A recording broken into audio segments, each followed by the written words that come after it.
We are the Childhood Collective, and we have helped thousands of overwhelmed parents find joy and confidence in raising their child with ADHD. I'm Katie, a speech language pathologist. And I'm Lori. And I'm Mallory, and we're both child psychologists. We combine the science of ADHD with the compassion of moms and bring you practical tools you can start using today. So hit subscribe and let's help your family shine with ADHD. I am willing to bet some of you welcomed summer break a few months ago with open arms. Sometimes we need a change of pace, and I know that I was ready to pack a few less lunches and have a few more slower mornings over summer break. Or maybe some of you were dreading summer, especially if your child with ADHD struggles with a lack of structure. We know a lot of you were kind of left scrambling over the summer to piece together a fun and relaxing summer while working and keeping up with life and just doing all the things. Yep. And regardless of whether you welcomed or dreaded the summer break or both, it's hard to believe that it's already here and it's time to think about back to school. Yeah, I think it's such a juxtaposition this new school year. There's excitement for the new year, a fresh start, renewed routines, rekindled friendships, but at the same time, we know there can be huge anticipation worry, especially for parents. Absolutely. I mean, for me, I have so many questions, right? Like, will my child's new teacher be a good fit?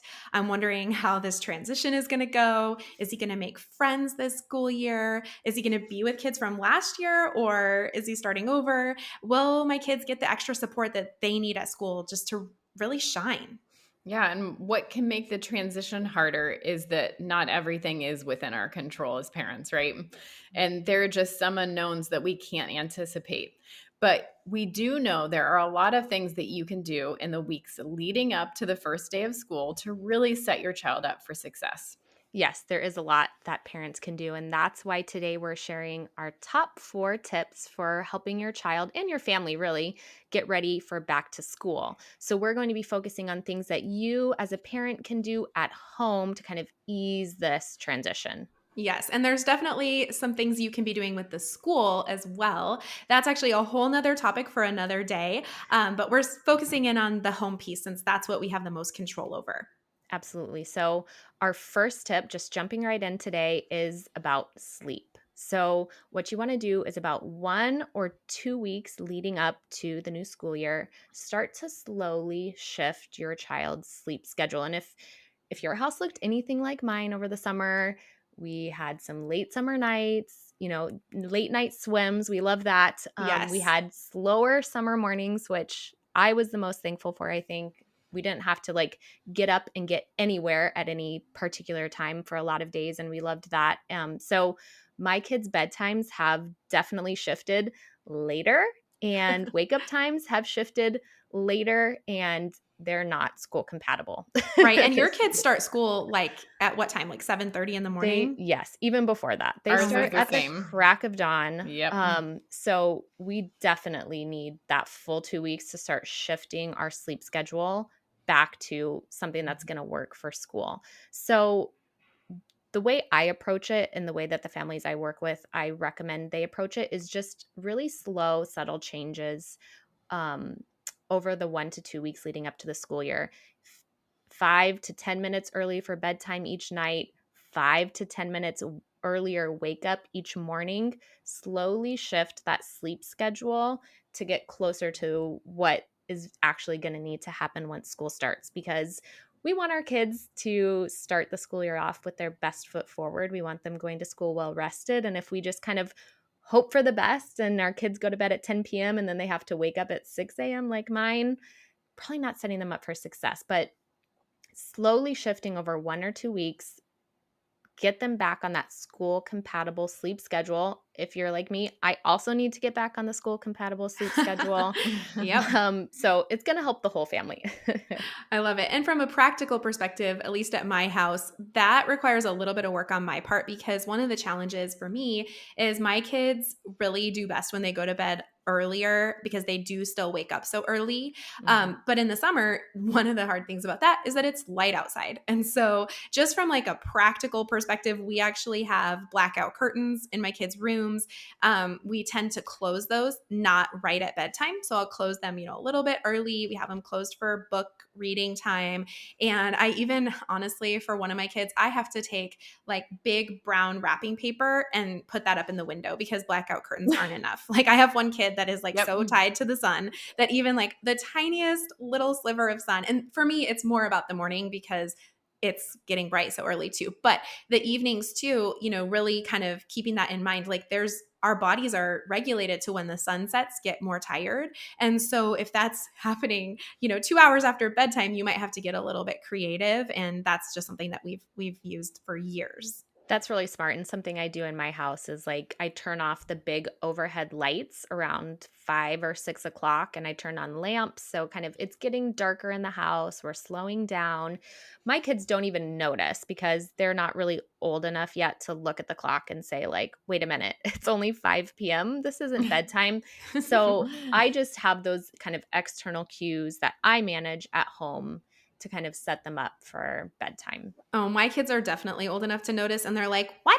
It's only 7:12, and you said that my bedtime is 7:15." And I'm just like, "Oh man, I'm gonna I be know. that parent that like changes all the clocks." My kids definitely like look outside at night and they're like, well, it's light out, so I shouldn't have to go to bed. Why am I going to bed? Mhm. Yep, it's totally like from Frozen, and she's like, "The sun's awake, so I'm awake." Yes. Yep, got one of those, and got one that's like, just gonna sleep in as long as she wants. Yeah. So sleep is such an important thing, and if you haven't noticed, the theme is gradual because we don't want to do things that are super abrupt. It's just going to be hard on us as the parents. And the same thing is true for our second tip. So one of the things that we really need to do in my house is we need to get more established back into our morning routine because in the summer, like Mallory said, things are just more relaxed. We have camp and things like that, but we weren't having to wake up and, militant style run through this morning routine. And now we're having to get back to it. So maybe a week before, starting to talk through that morning routine. And I'm a broken record because I always say, we have to work together with our kids to figure this out. So I love the passion that a lot of parents get when they're like, I'm going to set up this routine and I'm going to make a printable and I'm going to stick it on the door. And I get that, but it's just not that effective. If you've tried it, you probably know it might even work for a couple days. But what we really want is for our kids to come along. And so I will sit down with my kids sometime in the next couple days here and talk through, okay, what do we need to do for our morning routine? What is this going to look like? Oh, we have to get our socks and our shoes. And my kids have uniforms, which I personally think is such a blessing because they don't have to fight over what they're going to wear every day. Mhm. But, that's a piece of it. We have to organize our uniforms. We had to get new ones because they grew 10 inches over the summer. So making sure that they have, everything that they need, fresh socks, whatever it is, where should we put that? And then thinking through like, okay, hey, the bathroom drawer has gotten real crazy and we don't need all that stuff in there. What are we going to do? And so having them help you kind of build out that morning routine and then practicing it so that the first day of school, you're not waking up and being like, oh my gosh, Yeah. we just jumped feet first into this brand new system. But that gradual piece is really helpful and you can kind of slowly build it up along with everyone getting more sleep. It can really help just make it a little bit smoother. Yeah. And I think, another thing is your partner or your spouse. Like I know my husband and I had started marriage therapy last year and we were realizing that like there was just an imbalance of like who was doing what, or we were getting frustrated with each other about like the day-to-day activities. And so we did some prep too before school started on like what didn't work last year for us. What was I getting frustrated about? Like I need more time in the morning to get ready for work. You don't. Like, I need more support in this area, and talking through that with our partner too, to say, how can we divvy kind of responsibilities as parents to really feel supported, to make this a smoother experience, to really clearly identify our roles in the morning so that it's not like, you forgot the water bottle. No, you forgot the water bottle and you forgot to pack the lunch and you forgot to pack the snacks. So again, I think that those issues with our partner in the morning contributes to the feeling of chaos and Mhm. it feeling frantic and getting frustrated. And believe me, we still have those experiences. But I think talking with our partners too about like what we need and what's going to make it smoother is also really important. It's a great point.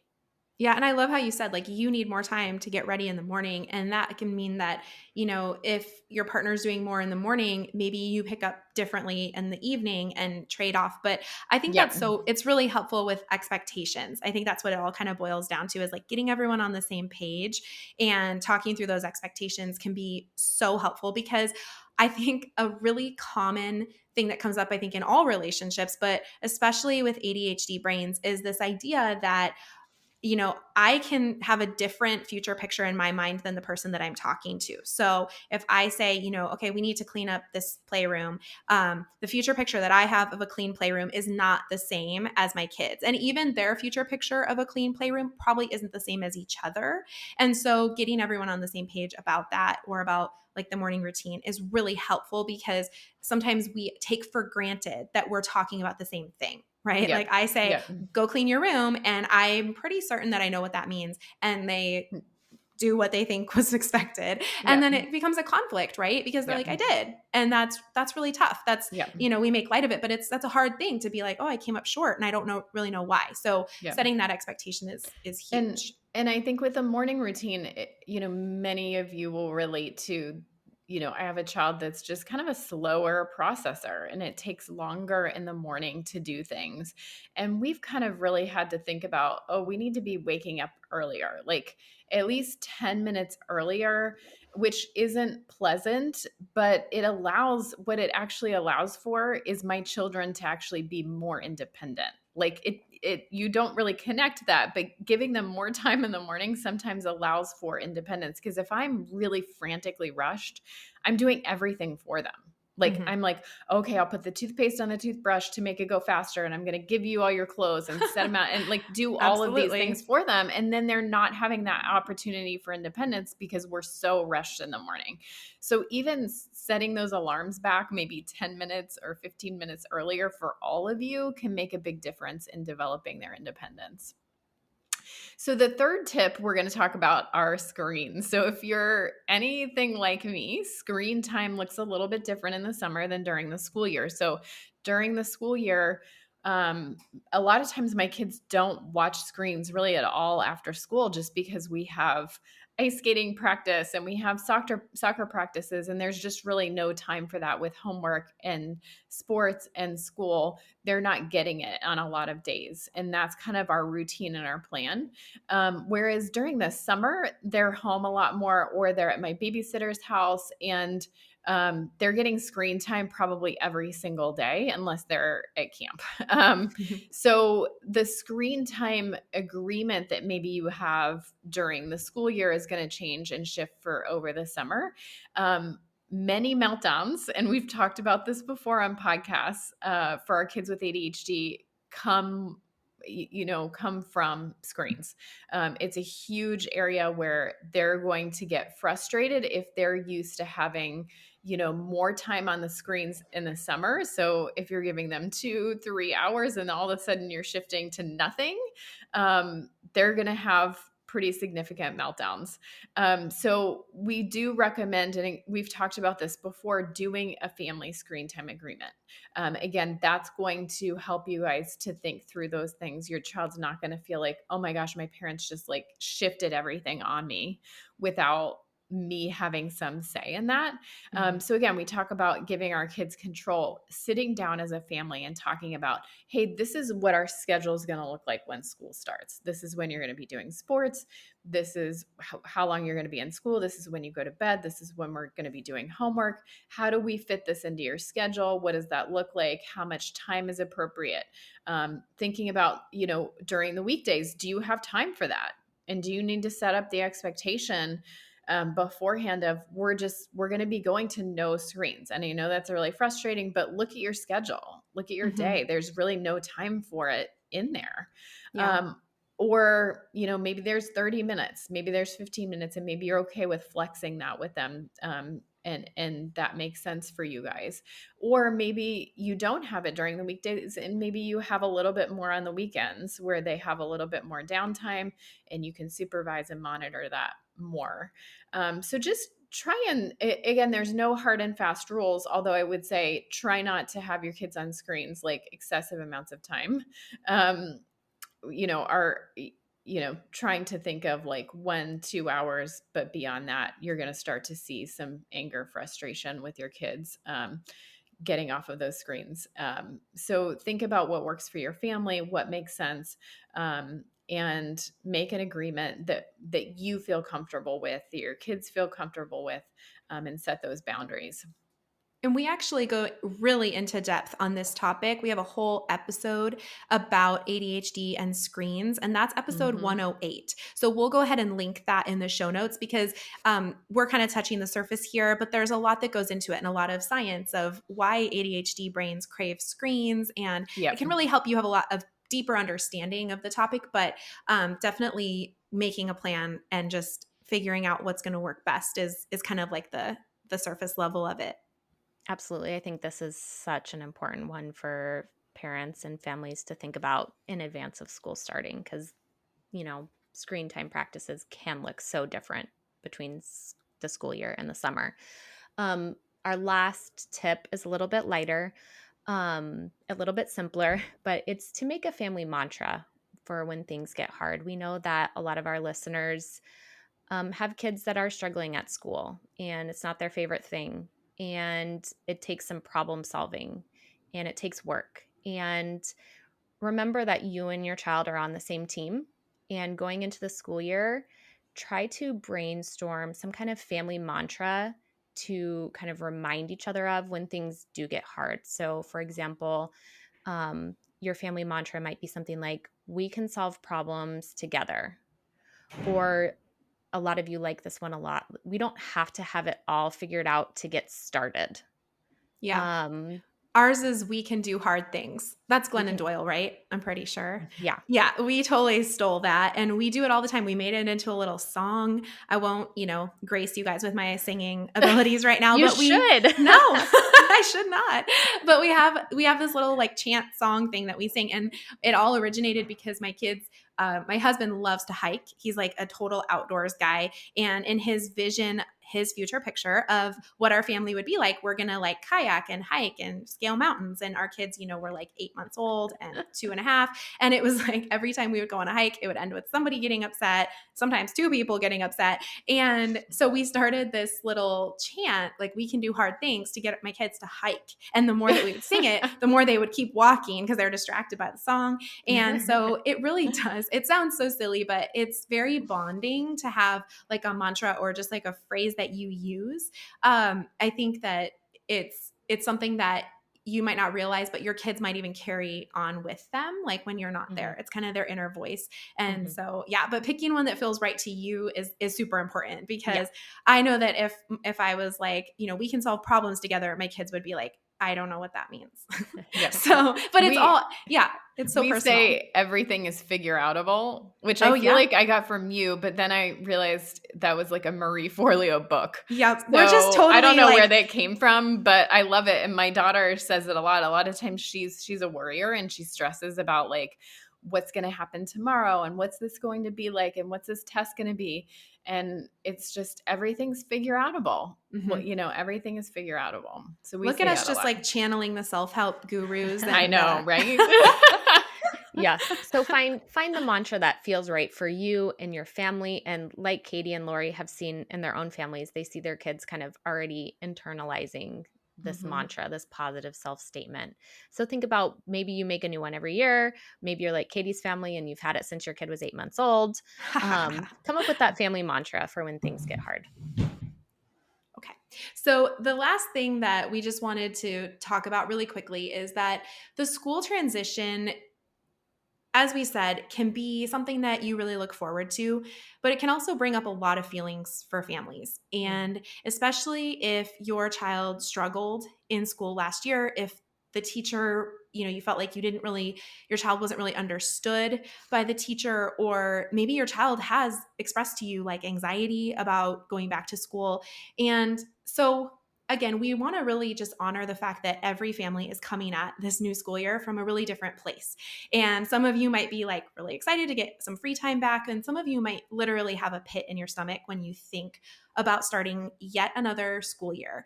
And so a couple just thoughts to leave you with. As we said, we're going to do another episode about more of the school transition side, and that's really important. But we have so many tools that we've put together for you to help with school. So if you are dreading the school year, if your child is dreading the school year, that's not okay. And that's not something that we want to sit with, right? So we actually have our online course, Shining at School, and it is basically the culmination of all of our knowledge. We've spent like years, all of us, more than a decade, sitting through school meetings, advocating for kids with ADHD, helping them get supports at school. Because when your child is so unhappy at school, that is telling us that they're not being appropriately supported. And the school might not even be aware that that's going on. And so we walk you through the process from the very beginning of requesting support and testing all the way through. And we've kind of talked about different aspects of this in different episodes, like, how to wrap up the school year and 504 plans and different things. But if you're looking for just a one-stop resource that's going to help you to turn the ship around and help it be such a better school year for your child, Shining at School truly is an awesome resource. And I don't even feel like I'm selling to you. I'm literally supporting you and giving you a gift, because Shining at School is truly like, it's a game changer. And I've even had my really good friends take it, and it's been so helpful for so many people and making that transition. You should not be terrified about the upcoming school year. Yeah. And we'll link that in the show notes too. Yes. So a key takeaway today is whatever your feelings are about summer being over, keep in mind that there are things that you can do to set your whole family up for success as the school year starts. And as always, we're here to support you. Thanks for listening to Shining with ADHD by your hosts, Lori, Katie, and Mallory of the Childhood Collective. If you enjoyed this episode, please like this video and hit subscribe so you can be the first to know when a new episode airs. If you are looking for links and resources mentioned in this episode, you can always find those in the show notes. See you next time.